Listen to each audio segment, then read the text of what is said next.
मेरे मुंह से वो अल्फाज निकलवाओ यहाँ पर कि मैं आपकी तारीफ बयान करना शुरू कर दूं, आप आपके मानने वालों से सवाल करने की बजाय। जरा हिलाओ अपनी उंगलियां, किधर है आपकी वो दो उंगलियां?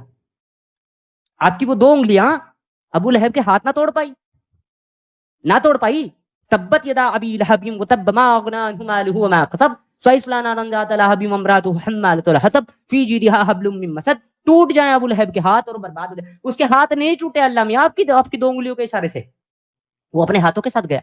साथ ही साथ उसने इस तरीके से मजाक उड़ाया आपका और आपके रसूल अल्लाह का, इस तरीके से आपको उंगली किया उसने, जाते जाते भी उसने कहा कि जब मैं मर जाऊं ना तो मेरे दोनों हाथ बाहर निकाल देना, मेरे कफन से बाहर लटके हुए होने चाहिए मेरे हाथ, ताकि सारी दुनिया देख ले कि मैं अपने दोनों हाथों के साथ वापस जा रहा हूं, टूटे नहीं है ये।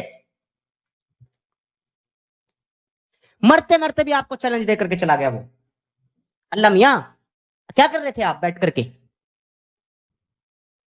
हाँ, क्या कर रहे थे आप?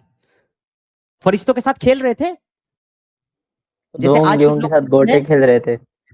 जी जी, फरिश्तों के साथ खेल रहे थे, हम्बा हम्बा रंबा रंबा डंबा डंबा। गोटियां गोटियां, वो दो उंगली है ना, गोटियां खेल रहे थे। वो दो उंगलियों से गोटियां खेल रहे थे, वो कैरम खेल रहे थे।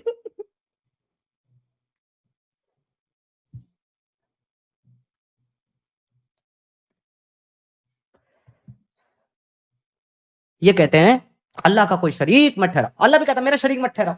अरे आपके हाथ में है भाई, घुमाओ जरा अपनी आपको तो कुछ करने की जरूरत नहीं, बस उंगली हल्का सा घुमानी है। और ये सारे के सारे काफिर देखो कैसे कलमा पढ़ते हैं, ला इलाहा इल्लल्लाह मुहम्मद सबसे बड़ा ठरकुल्ला, ला इलाहा इल्लल्लाह मुहम्मद रसूलुल्लाह। सारे पढ़े, घुमाओ उंगली। क्यों नहीं घुमा रहे हो? क्यों इनको मुसलमानों को तबाह बर्बाद कर रखा है तुमने? ये बेचारे जहां देखो बॉम्ब लिए फिर रहे हैं पिछवाड़े पे बांध के, जहां देखो तलवार लिए फिर रहे हैं, जहां देखो AK-47 लिए फिर रहे हैं, जिसको चाहते हैं उसको गोली मार देते हैं, जिसको चाहते हैं वहां फट जाते हैं, जिसको चाहते हैं उसका कत्ल कर देते हैं, जहां चाहे अपनी बुंड फटवा लेते हैं। क्यों इनको दुखी कर रखा है बेचारों को? उंगली तो हिलानी है, हिलाओ उंगली। क्यों नहीं हिला रहे? अल्लाह वो है जो हर एक चीज पर कुदरत रखता है, जिसकी जिसकी कायनात, जिसकी हुकूमत इस कायनात के जर्रे जर्रे पर है, जर्रे जर्रे पर है। हुक्म दे दो सूरज को, इनको रोशनी नहीं देनी काफिरों को, इनको फसल नहीं देनी, जैसे ही अनाज मुंह में डाले इनको उल्टियां हो जाए, अनाज ना खा पाए, इनके बच्चे पैदा होना बंद हो जाए, इनकी नस्लें खत्म हो जाए। करो हुक्म अपनी कायनात को जो आपके कब्जे में है। क्यों नहीं करते? क्यों नहीं करते अल्लाह मियां? मुसलमानों तुम्हारा अल्लाह मियां क्यों नहीं हुक्म करता इनको? और अगर तुम्हारा मुसलमानों अल्लाह मियां इनको हुक्म नहीं कर सकता, बावजूद कुदरत के, बावजूद ताकत रखने के, तो तुम्हारे पिछवाड़े में सुलेमानी कीड़ा क्यों है? तुम क्यों सारी दुनिया में तबाह बर्बाद होते फिर रहे हो?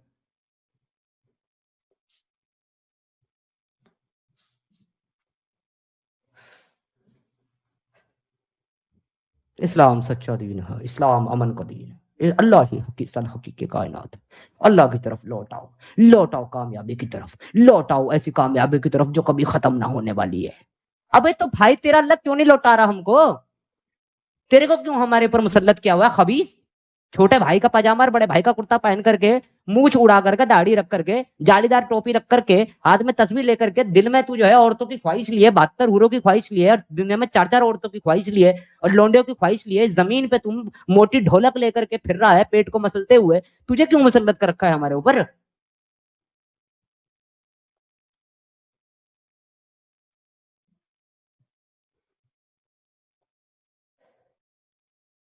इसराइल को रोक नहीं पा, अरे साहब हमें नहीं, इसराइल तो बहुत बड़ी चीज है, इसराइल तो पूरा का मुल्क है, मुझे नहीं रोक पा रहा है। देखो मैं एक अकेला आदमी बैठ करके यहाँ धज्जियां उड़ा रहा हूँ, मुझे नहीं रोक पा रहा है। मुझे रोक दे, मेरी अच्छा, आवाज बंद कर दे। अच्छा समीर भाई, इसराइल से मेरे को एक टॉपिक था, एक क्वेश्चन याद आया था, और ये कॉमन है। जैसे कि इस्लाम ना प्रीवियस मैसेंजर्स को जो मेंशन करता है ना, वो तो इसराइल से ही थे ना। जो काफ़ी सारे जो नबी थे वो इसराइल से ही पैदा होते थे और इसराइल से ही आए थे। तो आज जो इसराइल को इतनी नफरत क्यों करते हैं, जब पूरी की पूरी नबूवत इसराइल से आ चुकी थी, और इसराइल में ही नबूवत के कुछ ये भी मिलते हैं, नाम निशान भी मिलते हैं। तो ये इसराइल को इतनी नफरत क्यों करते हैं, जब ये इसराइल से ही तो भाई उनकी इसराइल की कौन सी उनकी नबूवत के निशान मिलते हैं? कौन सी नबूवत के निशान मिलते हैं इसराइल की, मुझे बताओ जरा। तुम्हारे पास कौन से नबी का नाम और निशान है, हिस्टोरिकल एविडेंस कौन से नबी का है, एक का बताओ। तो कहते हैं ना कुछ, ईसा अलैहिस्सलाम की जो टोम है अरे यार उसमें भाड़ में निशान जाए मिल कहने गए। को, तुम्हारे पास हिस्टोरिकल एविडेंस किसका है? मूसा का है, इब्राहिम का है, ईसा का है, किसका है? लाओ बताओ। तुम्हारे कुछ पास लोग भी और कहते हैं मुसलमानों के ऐसा, पास भी, सबके पास क्या एविडेंस है कि कोई नबी आया है? लोग कहते हैं तो, कहते हैं। लेकिन फिर हेलो यार नहीं यार यूनुस, मतलब कभी कभी तुम इन मुसलमानों की तरह दिमागी अपंग ज़ोंबियों की तरह हरकत करते हो तुम भी बिल्कुल। Sorry sorry. कहने कहने को क्या है? कहने को मैं कह दूं मैं ही अल्लाह हूं तो मान लो, मेरी इबादत करना शुरू कर दो, मैं ही अल्लाह हूं। भाई मेरी नजर में ऐसे कोई मजहब, ऐसे कोई दीन की कोई वैल्यू नहीं है जो किताबों से डिफाइन होता है और जिसका कोई हिस्टोरिकल कोई एविडेंस मौजूद नहीं है, कोई आर्कियोलॉजिकल एविडेंस मौजूद नहीं है। मैं नहीं मानता किसी ईसा को, मैं नहीं मानता किसी मूसा को, मैं नहीं मानता किसी आदम किसी इब्राहिम को जब उसका एविडेंस मेरे पास मौजूद नहीं है। आपको मानना है आपका अकीदा आप मानो, मुझे उससे कोई प्रॉब्लम नहीं, मेरी लड़ाई सिर्फ इस्लाम से, मैं लड़ूंगा। पर भाई जब आप मेरी स्ट्रीम पे बैठ करके यूनुस साहब ये बोलोगे कि जी वो इनका एविडेंस मिलता है, नबियों का निशान मिलते हैं, तो मुझे बताओ कौन से निशान मिलते हैं आपके, कौन से नबी के, ने मैं भी देखना अगर चाहता हूँ। निशान ना भी मिले तो उधर से ही उन्होंने उठाया हुआ है ना, और ये बिलीफ है कि उधर से ही ठीक है लोग ना, आए हुए एक हैं चोर ने तो। चोरी करी, उसके घर में तुमने चोरी कर ली, दोनों चोर हैं। नहीं, मेरी नजर में दोनों चोर हैं। एक ने डांका डाला एक घर में, माल लूट करके लाया, एक छोटा चोर उसके घर में घुसा, उसमें से थोड़ा सा चोरी करके ले गया। दोनों चोर है, मैं दोनों को डिस्काउंट नहीं दे सकता। विक्टिम वो है ये जिसके घर बात से सही डाका डाला कही, तुमने। सही कही आपने बात। ये जिस बिलीव को आप फॉलो करते हो, हम सॉरी मैं उस पर बात नहीं करता, बट तुम्हें एक एग्जांपल दे रहा हूं। वो भी यही मानता है कि 6000 साल पहले कायनात बनी है। करो जस्टिफाई इसको। पता है नॉनसेंस बातें, 6 दिन में दुनिया बनाई, ये बनाया फिर वो मत करो बनाया, ना यार यूनुस भाई, मिथोलॉजिकल। नॉनसेंस बात है। आपको मैं as a ex Muslim entertain करता हूँ, आप मेरे भाई हो एज एक्स मुस्लिम। क्रिश्चियनिटी से मेरा एक पैसे का लगाव नहीं है, मैं सीधा बता रहा हूँ। जिसका बिलीव है वो रखे अपना बिलीव, मुझे कोई दिक्कत नहीं, क्योंकि मैं जानता हूँ कि क्रिश्चियनिटी की वजह से आज दुनिया में कोई तकलीफ नहीं हो रही है। वो किसी का गला नहीं काट रहे, एक काम गलत करते हैं उसको मैं हमेशा क्रिटिसाइज करता हूँ।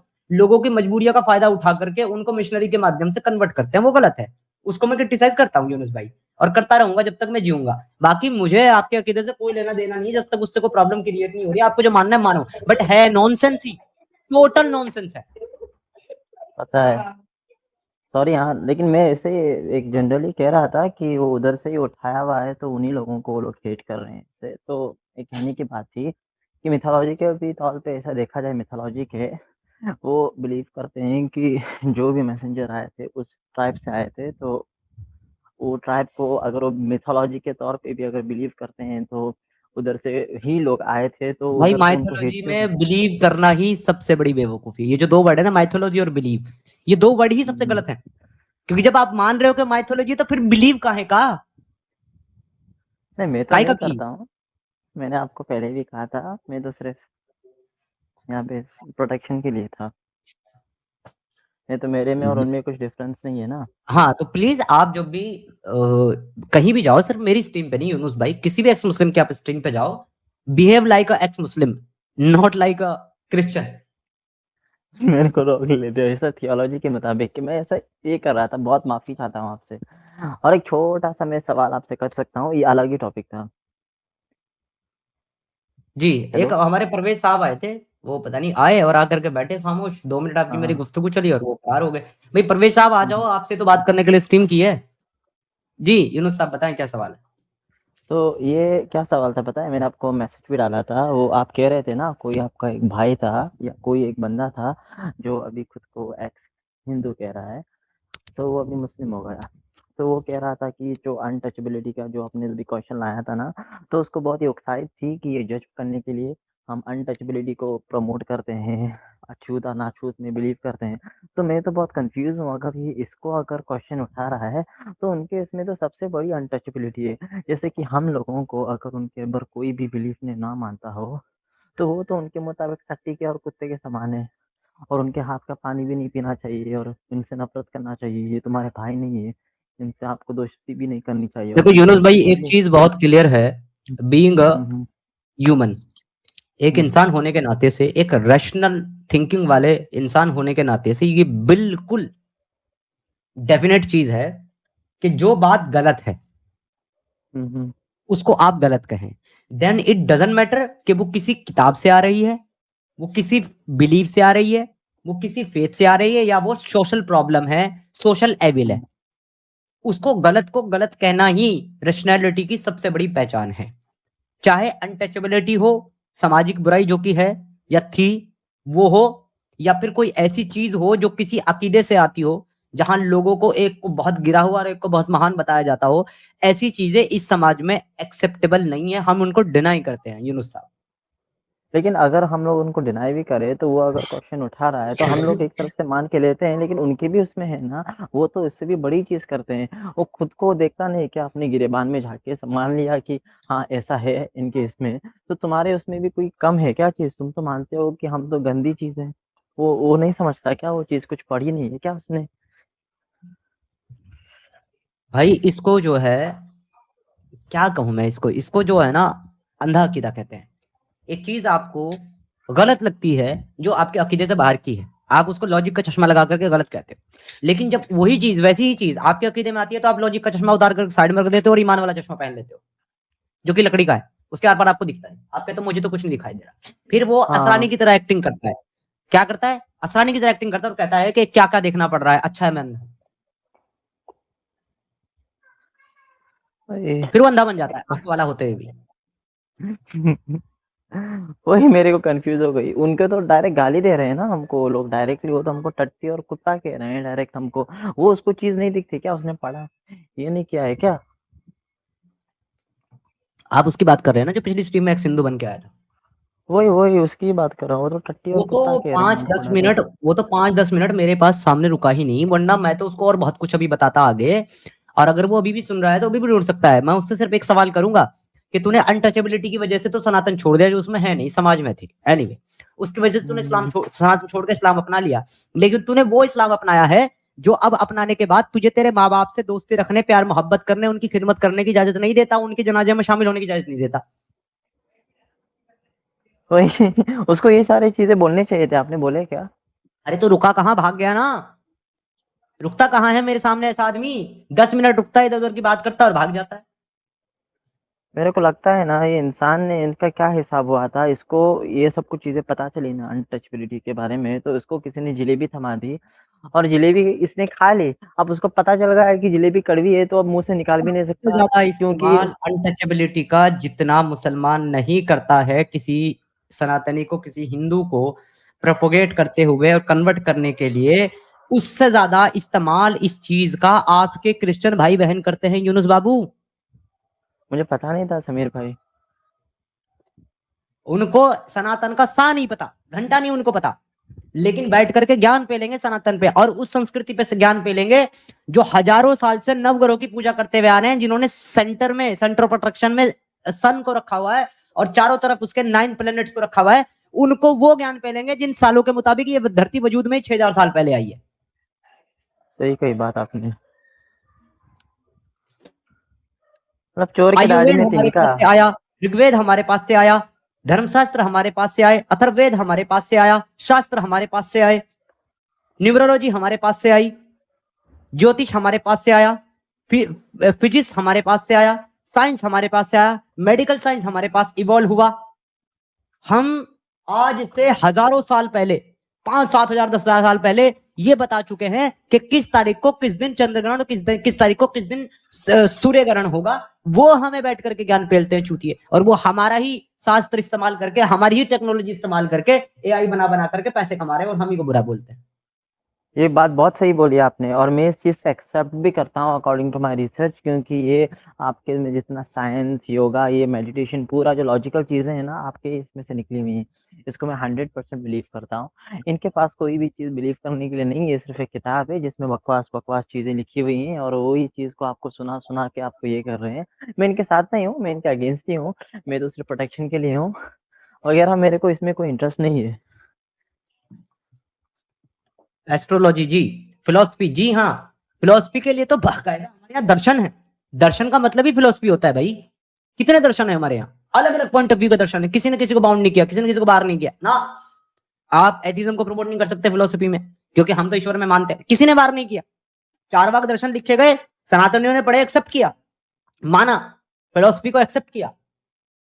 फिर ये जितने भी दार्शनिक दुनिया में आए हैं, बड़े से बड़े दार्शनिक, वो सारे के सारे किससे इंस्पायर थे? हमारी संस्कृत संस्कृति से इंस्पायर थे। कॉन्ट्रोवर्शियल स्टेटमेंट हो जाएगा यूनुस साहब, लेकिन ये भी सच है कि जिन 18 साल का हिसाब क्रिश्चियन के पास नहीं है कि ईसा कहां थे उन 18 साल में, उन 18 साल में हम्म। उनके ट्रेसेस मिलते हैं इंडिया में। उनकी एग्जिस्टेंस प्रूव होती है इंडिया में। किस पीरियड में? जिस पीरियड में महात्मा बुद्ध हैं, उस पीरियड में। हाँ हाँ हाँ। तो कहां से सीखा वो सब ज्ञान? यहां से सीखा। अगर एग्जिस्टेंस मान लो, जो कि नहीं प्रूव होता, अगर वो एग्जिस्टेंस मान लो, तो ये भी मानना पड़ेगा कि वो ट्रेसेस इंडिया में मिल रहे हैं। वो 17-18 साल जिनका कोई हिसाब क्रिश्चियन के पास आज नहीं है। उनके पास कोई हिस्ट्री नहीं है, और ये बात भी सच है कि वो इंडिया में आए थे, ट्रैवल किया था और उन्होंने इधर से नॉलेज अडॉप्ट की थी। ये मैं चीज़ को मानता हूँ, क्योंकि उनके टीचिंग्स ज़्यादा करके गीता से इंस्पायर्ड हैं और बुद्ध से इंस्पायर्ड हैं। एग्जैक्टली। मीठा रसूल साहब कह रहे सॉरी। संगीत विषय, बिल्कुल संगीत शास्त्र भी हमारा ही है भाई। सब कुछ इस दुनिया में था क्या?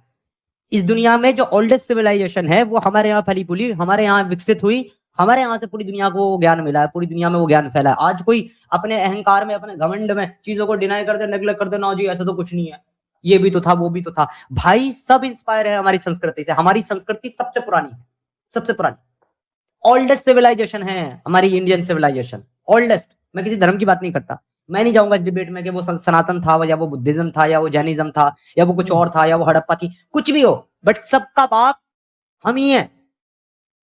सारी संस्कृतियों में सबसे ओल्डेस्ट संस्कृति हमारी है।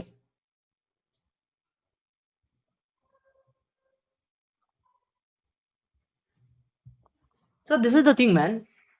और लोगों को सच को, रियलिटी को एक्सेप्ट करना चाहिए। तो ये 4 दिन के चोमू, जुडाइज्म की एज कितनी? 4000 साल। क्रिश्चियनिटी की एज कितनी? 2000 साल। इस्लाम की कितनी? 1400 साल। और ये हमको सिखाते हैं आकर के, ये हमें बताएंगे कि हम सही हैं या गलत हैं। लालच क्यों देते हैं ये? मेरे को ये बात समझ में नहीं आई, इनकी बोरियों जिंदगी की, हर लानत है चीज़ भाई। की। जिसके पास जो होता है वो वही तो देगा आपको, जिसके पास जो है आपको वही देगा। इनके पास है ही लानतें। मेरे को भी बहुत लालच दिए। मेरे को ऐसा, आपको पता है जो मार्केटिंग करता है ना इंसान, जैसे कि आप किसी की कंपनी के अंडर काम कर रहे हो, आपको उसके ऊपर कुछ ये मिलता है ना, स्टाइफन, कुछ 10-20% ऐसा कुछ मिलता है। उसको क्या कहते हैं, मेरे को याद नहीं आ रहा है, उसको कुछ इंग्लिश में टर्म है। उसको आपको कुछ मिलता है ना, इतना इतना सेल करने के बाद 1 लाख किया तो उसमें का 20% मिलता है आपको। तो ऐसा ही ये लोग मेरे को देते हैं। मेरे को जितना ये लोग, मैं किसी को लेके आता हूँ ना इनके इधर, तो ये मेरे को 20%, 10% मेरे को बेनिफिट देते हैं, एक्स्ट्रा इनकम देते हैं उसके ऊपर। मेरे को मार्केटिंग करा रहे हैं समीर भाई। मैं भी किसी ऐसे लोगों को कहता हूँ मैं कि मैं भी इसमें बिलीव नहीं करता। अगर तुम्हें कुछ सहारा चाहिए, शेल्टर चाहिए, तो तुम मेरा नाम लेके ऐसे कहीं दिखावे के लिए चले आओ, तुमको भी शेल्टर मिल जाएगा, मेरा भी काम हो जाएगा। और चले मैं इन लोगों को लेट्स मूव ऑन, टॉपिक पे चलते हैं, छोड़ते हैं हम ये बातें। हमारा टॉपिक इस्लाम है, सॉरी इस्लाम यहाँ पे। कुछ गलत बोल दिया तो देखिए, सबसे पहले आपको जाना पड़ेगा उस आयत के अंदर, सूरा 32, सूरा सजदा, आयत नंबर 4। अल्लाहुल्लज़ी खलक़स समावाति वल अर्ज़ वमा बैनहुमा फी सित्तति अय्याम सुम्मा इस्तवा अलल अर्शी। अल्लाह ताला वो है जिसने आसमान और जमीन को और जो कुछ इसके दरमियान है उस सब को 6 दिन में पैदा कर दिया और अपने अर्श पर कायम हो गया। तो सबसे पहली बात यह है, इस पर बात करने से पहले, कि अल्लाह ने आसमान जमीन और इसके दरमियान जो कुछ है उसको 6 दिन में पैदा किया। फी सित्तति अय्याम, सित्तति अय्याम यानी कि 6 दिन में पैदा करने के बाद अल्लाह अपने अर्श पे कायम हुआ। तो यानी कि अल्लाह ने अर्श इनको बनाने के बाद बनाया और फिर उस पर बैठा। तो सबसे पहला सवाल, इन दिनों पर बात करने से पहले सबसे पहला सवाल ये आता है कि अल्लाह अपने अर्श पर कायम होने से पहले जब इन सब चीजों को बना रहा था तब कहां था? वेयर वाज अल्लाह? ये तो आपके लिए बहुत मुश्किल हो गया मुसलमानों कि आप ये बताएं वेयर वाज अल्लाह। आप मुझे यही बता दो, वेयर इज अल्लाह? आज कहां है तुम्हारा अल्लाह बनाने के बाद? तो आपको पता चलेगा कि ये इनमें से कुछ लोग कहेंगे कि अपने अर्श के ऊपर है, और इनके कुछ स्कॉलर कहेंगे नहीं वो तो हर जगह है, उसकी पहुंच हर जगह। अगर अल्लाह हर जगह है तो अर्श पे कैसे है? और अगर अल्लाह अर्श पे है तो हर जगह कैसे है? ये एक सवाल है मुसलमानों जो मैं यहां छोड़ करके आपके साथ आगे बढ़ रहा हूं कि आपने मुझे ये बताना है कि आपका अल्लाह अगर आज अर्श पर है, पहली बात तो आपने बताना है कि अल्लाह कहां है। अगर आप कहते हो अर्श पर है अकॉर्डिंग टू कुरान, तो आपको ये बताना है कि फिर दुनिया बनाने से पहले, अर्श को बनाने से पहले आपका अल्लाह कहां था? वेयर वाज योर अल्लाह? कहीं ना कहीं तो एग्जिस्ट करता होगा ना। एग्जिस्टेंस अगर था तो कहीं ना कहीं तो एग्जिस्ट करता होगा। तो कहां एग्जिस्ट करता था, किस फॉर्म में एग्जिस्ट करता था, वो मुसलमानों आपने बताया। लेकिन चलो, आपके पास उसका रिकॉर्ड नहीं है क्योंकि अल्लाह ने आपको बताया नहीं, और आपको उतना ही पता है जितना अल्लाह ने आपको बताया है। इससे ज्यादा आपको पता नहीं, इससे कम आपको पता नहीं। तो इन टॉपिक पे आ जाते हैं, 6 दिन पे आ जाते हैं कि आपका अल्लाह खुद कुरान के अंदर कह रहा है कि उसने जमीन आसमान और जो कुछ इसके दरमियान है उस सबको 6 दिन में बनाया है। क्लियर है? अब हम अल्लाह ही के बताए हुए दिनों को शुमार कर लें, अगर काउंट कर लें तो कितने दिन निकल करके आते हैं? तो जाहिर सी बात है, अगर अल्लाह ने दावा किया कि 6 दिन में बनाया तो 6 दिन आने चाहिए, 6 दिन आने चाहिए। लेकिन अकॉर्डिंग टू सूरह फुस्सिलत आयत नंबर 9 to 12 जब आप देखेंगे तो आपको पता चलेगा कितने दिन हो रहे हैं। अब आपने मेरे साथ गिनना है, यूनुस आपने मेरे साथ गिनना है। सबसे पहले कुल अन्नकुम लतकफुरुना बिल्लज़ी खलक़ल अर्ज़ फी यौमिन, यानी कि फी यौमिन का मतलब होता है 2 दिन। आप कह दीजिए कि आप इस अल्लाह का इनकार करते हो और इसके शरीक मुकर्रर करते हो जिसने 2 दिन में जमीन पैदा कर दी। कितने दिन में पैदा कर दी? 2 2 दिन। दिन। 2 दिन हो गए। अगले आयत में कहता है और इसने जमीन में इसके ऊपर पहाड़ गाड़ दिए और इसमें बरकत रख दी और इसमें रहने वालों की गिजाओं की तजवीज कर दी, सिर्फ 4 दिन में। कितने दिन में? 4 दिन। 4 दिन में क्या किया अल्लाह ने? पहाड़ गाड़े, पहाड़ बरकत गाड़े। रखी और गिजाओं को पैदा किया, खाने पीने की चीजों को पैदा किया 4 दिन में। दिन कितने हो गए? 6 दिन हो गए। 6 दिन हो गए। और क्या बनाया अभी तक? सिर्फ जमीन। और अभी पहाड़। आसमान का जिक्र तो नहीं आया? नहीं, नहीं। नहीं आया। अभी सिर्फ 6 दिन हो गए और सिर्फ जमीन बनी है। अगली आयत में कहते हैं सुम्मा इस्तवा इलस समाई वहिय दुखानुन फक़ाल लहा वलिल अर्ज़ी, फिर आसमान की तरफ मुतवज्जह हुआ, वो धुआंसा था, बस इससे और जमीन से फरमाया कि दोनों खुशी से आ जाओ, ना खुशी से, दोनों क्या कि हम खुशी से हाजिर हैं। यहाँ दिनों का शुमार नहीं किया, यहाँ सिर्फ अल्लाह ने बातचीत की धुएं से और जमीन से, क्या आ जाओ, उन्होंने कहा हम आते। इसके बाद कहता है फक़ज़ाहुन्ना सबअ समावाति फी यौमिन 7 समावात, 7 आसमान, 7 समावात कितने दिन में बनाए? फी यौमिन, 2 दिन में। बस 2 दिन में 7 आसमान बना दिए। ये तो 8 दिन हो और गए। कितने दिन हो गए? 8 दिन हो गए। तो अल्लाह तो कहता है कि मैंने 6 दिन में बनाया जमीन आसमान और जो कुछ इसके दरमियान है। ये इसको मैथ्स नहीं आता है लगता है, 8 दिन को 6 दिन कह रहा है। मैथ्स मैथ्स सीखना चाहिए था।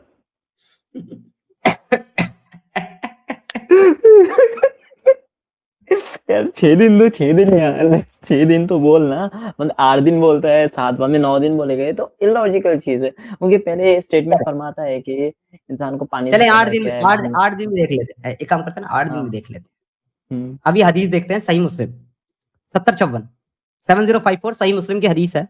Abu reported that Allah's messenger took hold of my hand and said, Allah the exalted and the glorious created the clay on Saturday. अल्लाह के रसूल सल्लल्लाहु अलैहि वसल्लम ने मेरा हाथ पकड़ा है। ये ऐसी कोई बात थी जो हाथ पकड़ के समझाई जा सकती थी? बगैर हाथ पकड़े नहीं समझाई जा सकती थी।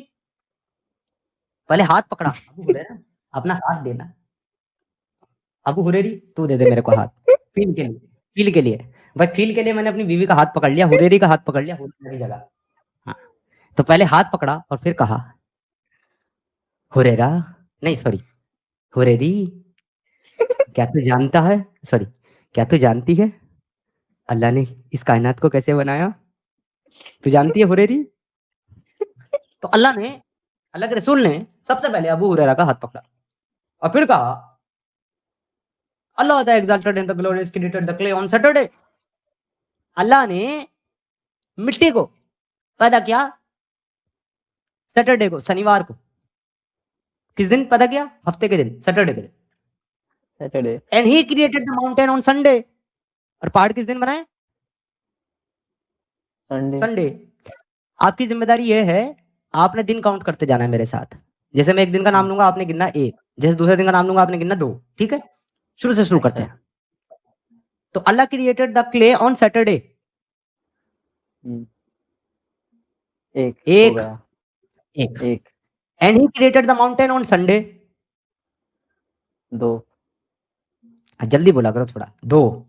ही created the trees on Monday, 3। जितने भी लोग सुन रहे हैं वो लोग भी कमेंट करते जाएं, 1 2 3, ठीक है जी? तो सैटरडे 1, संडे 2, और मंडे को अल्लाह ने पैदा किया पेड़ पौधे। कितने हो गए? 3। तीसरा दिन 3 हो गए। And he created the things in telling labour on Tuesday, 4 हो गया। 4। And he created light on Wednesday, 5 हो गया। And he caused the animal to spread on Thursday, 6 हो गया। and created Adam, peace be upon him, after Asr on Friday, the last creation of the last hour. 7 हो गया। अल्लाह ने तो जमीन आसमान और जो कुछ इसके दरमियान है सब कुछ 6 दिन में बनाया, 7 कैसे हो गए भाई? 7 कैसे हो गए मोमिनो? आयत के मुताबिक 8 हो गए, दावे के मुताबिक 6 हैं, आयत के मुताबिक 8 हो गए, हदीस के मुताबिक 7 हो गए। नहीं समझ में आ रहा? एक और हदीस समझाता हूं, एक और हदीस दिखाता हूं, उसमें गिन लेते हैं, इसमें नहीं समझ में आ रहा हो। ये सही मुस्लिम की हदीस थी आपके सामने 7054। अब हम देखते हैं सुन्ना.com से हदीस 1854 रियादत सालिहीन। फिर से गिनना है। अबू हाँ Hurairah sorry Hurairah, the messenger of Allah sallallahu alaihi wasallam hold my hand and said, Allah the exalted and the glorious created the earth on Saturday, एक, 1 the mountain on एक Sunday, दो, 2 the tree on Monday, तीन, 3 the thing in entering labor on Tuesday, 4 light on Wednesday, 5 he spread out animal of all kind on Thursday 6 and created Adam in the afternoon of Friday। 7 6 दिन किधर से हुआ भाई? किधर से 6 दिन हुए? वो कहता होगा मेरे जबान से निकल गई, वो रील है ना, एक मीम है। चले, ये तो 6-7 अब और अल्लाह 7 ने जमीन और आसमान, क्योंकि अल्लाह ने दो ही चीज पैदा की, जमीन आसमान और इनके दरमियान जो कुछ है वो, इनके बाहर कुछ नहीं पैदा किया अल्लाह ने, सिर्फ दरमियान में जो कुछ है, आसमान के और जमीन के दरमियान में जो कुछ है वो अल्लाह ने पैदा किया है। तो कैसे पैदा किया है जरा वो भी देख लेते हैं। हम चलते हैं सूरह अंबिया के आयत नंबर 30। आहा, मोमिनों की सबसे फेवरेट आयत, जिससे वो हमें आकर के बिग बैंग समझाते हैं। लम यरवल्लज़ीना कफरु समावाति वल अर्ज़ कानत रतकन फफकनाहुमा वजअलना मिनल माई कुल्ल शैइन हय्य अफला युमिनून।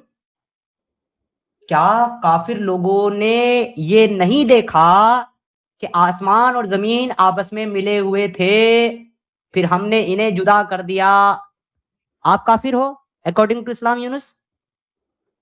हाँ आप जितने लोग सुन रहे हो आप काफिर हो अकॉर्डिंग टू इस्लाम? जो मुसलमान है वो मत कहना, जो मुसलमान नहीं वो बता दो कि क्या आप अकॉर्डिंग टू इस्लाम सारे काफिर हो, और मैं बता दूं कि मैं भी काफिर। तो भाई मैंने तो नहीं देखा जमीन और आसमान आपस में कब मिले हुए थे। तुमने देखा यूनुस? मैंने तो नहीं देखा। आप में से किसी काफिर ने देखा हो जमीन और आसमान आपस में मिले हुए थे? क्योंकि कुरान आपसे पूछ रहा है, कुरान आपसे पूछ रहा है कि क्या काफिरों ने नहीं देखा कि जमीन और आसमान आपस में मिले हुए थे? आप लोगों ने देखा कि नहीं देखा भाई दोस्तों? भाई मैंने तो नहीं देखा, मैं भी काफिर हूं, मैं भी इनकार करता हूं अल्लाह और अल्लाह के रसूल का और उसकी किताबों का। मैंने नहीं देखा। क्या आप लोगों ने देखा जब जमीन और आसमान आपस में मिले हुए थे? हमने नहीं देखा। चलो जी, कह रहे सर नहीं देखा। अल्लाह मियाँ जो सवाल पूछ रहे थे अल्लाह मियाँ को जवाब मिल गया, भाई हमने नहीं देखा। मुसलमान आके कहता है कि ये बिग बैंग की आयत है, तो बिग बैंग के टाइम पे कौन सा काफिर खड़ा हो देख रहा था बिग बैंग? और बिग बैंग में जमीन थी कहाँ भाई? हाँ जमीन नहीं थी, वो पार्टिकल्स थे अकॉर्डिंग टू साइंस, जो बाद में विस्फोट होके ये हो गए। भाई आसमान भी नहीं था, क्योंकि आसमान भी धुआं था जब अल्लाह ने जमीन बनाई तब, फिर उस धुएं से अल्लाह ने आसमान बनाए हैं। तो आसमान भी नहीं था और जमीन भी नहीं थी, जब दोनों थे ही नहीं तो मिले हुए थे, जुदा कैसे कर दिया?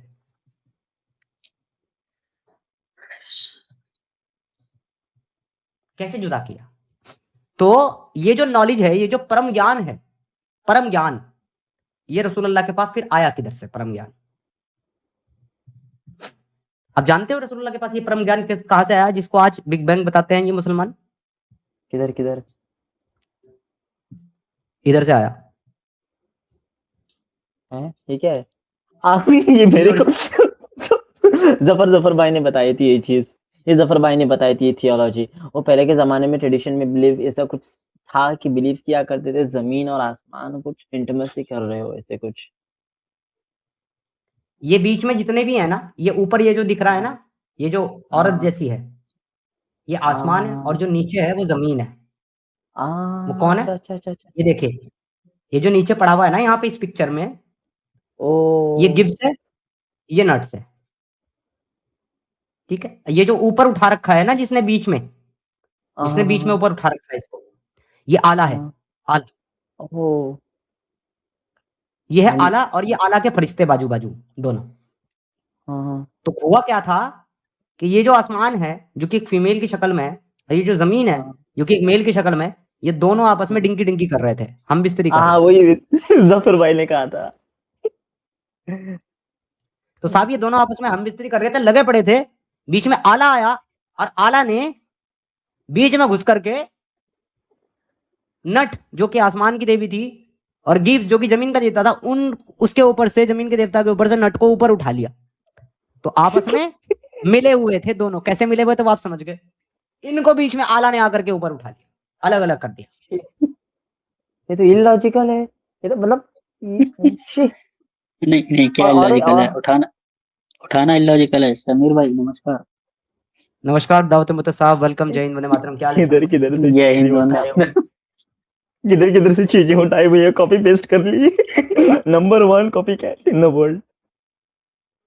सोच भी नहीं सकते किधर से किधर चीजों को फिट कर दिया। अगर ये हम लोग ऐसे जनरल पढ़ेंगे ना तो हमको साइंटिफिक लगेगा, लेकिन डिटेल में जाएंगे तो इलॉजिकल लगेगा। फिर मे बी इसको जी साइंटिफिक मानता था पहले। दावत बिलीव दावत नहीं मुर्तजा जी, करेंगे। आप कुछ कहना चाह रहे थे, आप कहिए, फिर मैं आगे इस स्टोरी को एक्सप्लेन करता हूँ, नट्स एंड गीव की, जो कि इजिप्शियन माइथोलॉजी है, इजिप्शियन गॉडेस के बारे में। जी दावत मुर्तजा साहब। जी जी, अच्छा मेरा पॉइंट तो कुछ जानना ये था समीर भाई कि अल्लाह, जाहिर सी बात है कि ये सारी कायनात खलक की अल्लाह ने, तो अल्लाह इससे पहले था। तो इसका मकसद क्या था अल्लाह का ये सब कायनात बनाने का? अल्लाह मियाँ बोर हो रहा था बैठा हुआ, अकेला था, उसने सोचा कुछ तो बनाया जाए जिसे बनाने के बाद में मैं जिस पे रोब जमा सकूं, जिस पे हुक्म चला सकूं, जिस पे धोष जमा सकूं, जिस पे रहम कर सकूं, जिस पे गुस्सा दिखा सकूं, जिससे प्यार कर सकूं, जिससे नफरत कर सकूं, जिसको सजा दे सकूं, जिसको मजा दे सकूं। तो ये सब करने के लिए अल्लाह ने पैदा किया कायनात। मतलब यह है कि अल्लाह को कायनात बनाने के बाद में ये यहाँ पे इंसान, चिंद, परिंद ये भी बनाने थे, जाहिर सी बात है। तो इससे सीधा सीधा मकसद साफ होता है ना अल्लाह का। तो जी जब अल्लाह को ये बनाने थे, तो अल्लाह ने जमीन और जब अल्लाह का मकसद एकदम क्लियर था, तो उसने इंसानों को या और भी मतलब मखलूक को बनाना है। तब जब अल्लाह का मकसद क्लियर था, अल्लाह को पता था कि मैं ये सब बना के लोगों को और बनाऊंगा, तो फिर अल्लाह ने जमीन आसमान ऐसे क्यों मिलाए जो मिला दिए? पहले ही अलग करके बना था, क्यों बिग बैंग कराना पड़ा? ये तो आपने सिंपल सवाल पूछा, इससे बड़े बहुत सवाल ये सिंपल ही पूछा पूछा। जाता है, इससे बढ़िया सवाल ये पूछते हैं लोग कि जब अल्लाह ने इंसान को बनाया और इब्लीस को बनाया जिनों में से, और उसको दुनिया में भेजना था टेस्ट के लिए, और उसने जमीन आसमान को बनाया, तो फिर अल्लाह ने इतने सारे प्लैनेट्स, इतने सारे स्टार, इतनी सारी गैलेक्सीज क्यों बनाई? ये सवाल मैं कहता हूँ कि ये सवाल पूछना ही गलत है, क्योंकि अल्लाह ने ये सब बनाया ही नहीं है। अल्लाह कहता ही नहीं मैंने ये सब बनाया, अल्लाह तो कहता है मैंने जमीन आसमान और इंसान और जानवर चरिंदे परिंदे बनाए, बस खत्म बात। अल्लाह कहाँ कहता है कि मैंने गैलेक्सी बनाई? अल्लाह कब कहता है मैंने चांद बना? अल्लाह कहता है चांद सूरज बनाए क्योंकि वो दिखते हैं जमीन से। अल्लाह कब कहता है कि मैंने सूरज जैसे अरबों खरबों सूरज बनाए? कब नहीं, कहता बिल्कुल है? नहीं कहता। हाँ अल्लाह कब कहता ये है कि चीज मैंने आपने बहुत हाँ खरबों खरबों खरबों और बिलियंस ऑफ और बिलियन जो है चांद बनाए? अल्लाह कब कहता है मैंने जमीन जैसी कई सारी जमीनें, प्लैनेट्स बनाए? कब कहता है? अल्लाह कहता ही नहीं, क्योंकि अल्लाह को पता ही नहीं इन सब के बारे में। ये चीज बहुत लॉजिकल की समीर आपने, समीर क्योंकि जो समीर हाँ समीर भाई, ये थोड़ा सा ये है कि देखो, अल्लाह जैसे अभी आप उस आयत का जिक्र कर रहे थे कि क्या काफिरों तुमने नहीं देखा जमीन और आसमान मिले हुए थे, उनको हमने अलग किया।